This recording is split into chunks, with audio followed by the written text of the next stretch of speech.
this section here we've got the feeds going across to the bridge, which is over here.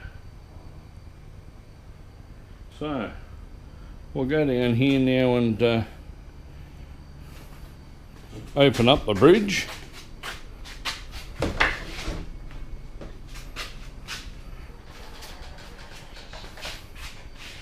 There it is there, and it swings back into place all on its Pat Malone, sort of.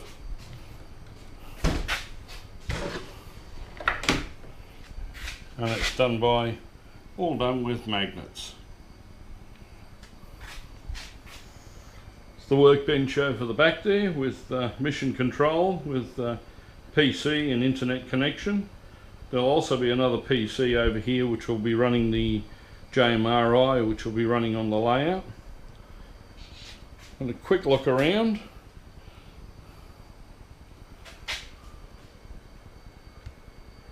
So this area here, where all the junk and the boxes of track are, will be the city scene.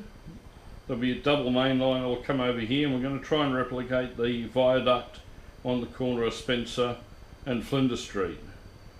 That'll travel around to the corner here, and as you can see the form-up yards have been done. The top deck will actually be right here, going across.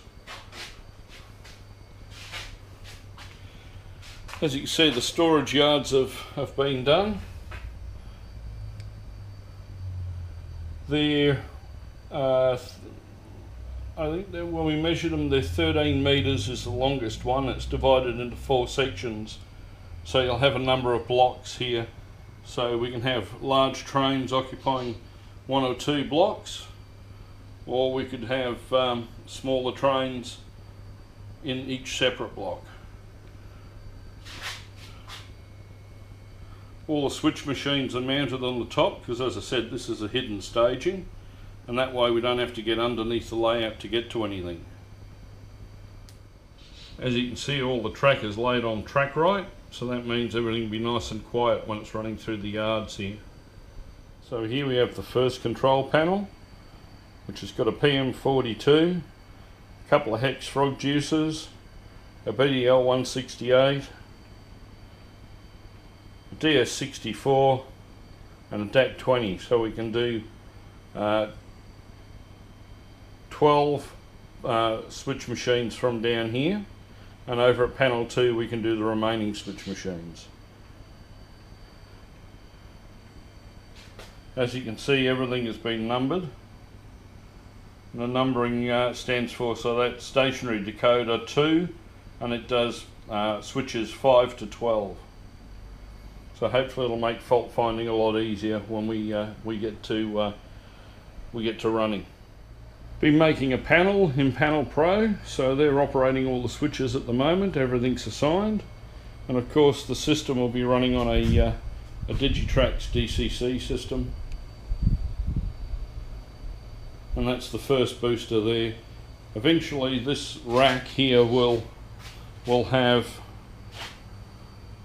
the PC running JMRI for the layout, some UPS units, so if we lose power to the shed, all the layout will still keep going, which is vitally important, plus the boosters. There'll be 2 boosters there, one for the upper decks and one for the storage yard. Now on the other side of the yards, you can see again we've got all the tortoise machines up the top here, all surface mount.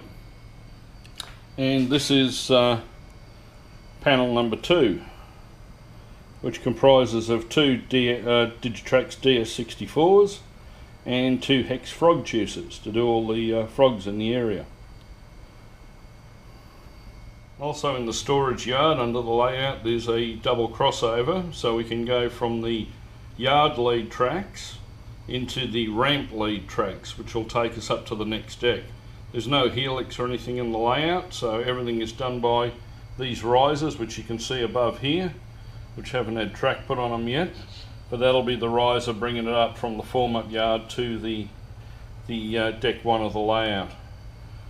Each one of those, I think we said, was 21 foot long, so Woodland Scenics, great little product. Now this is at the bridge, the crossover, and as you can see we did the joins and the track with circuit board that's just been dremeled down the middle to give us the isolation blocks, and then screwed down with slots so you can adjust it. And then we also put check rails in there as well. So this is one side. The other side, which at the moment needs a bit of realigning. But on the left you have the yard feed, and on the right you have the ramp feed. And we'll have a look at those now. As you can see, coming down here, we've got the ramp on the far left, which has taken us up to the next deck. The inside track there then comes round and just down a bit, comes to these set of points here, which allows it to feed into the ramp. So they're the ramp lead tracks, and the next one in is the yard lead track. And when we get onto the ramps, they run all the way up to the top there to the next deck. This one basically comes out over here at the beginning of the bridge. So I guess now it's nothing more than to watch a train run around the layout. So we'll give it a go.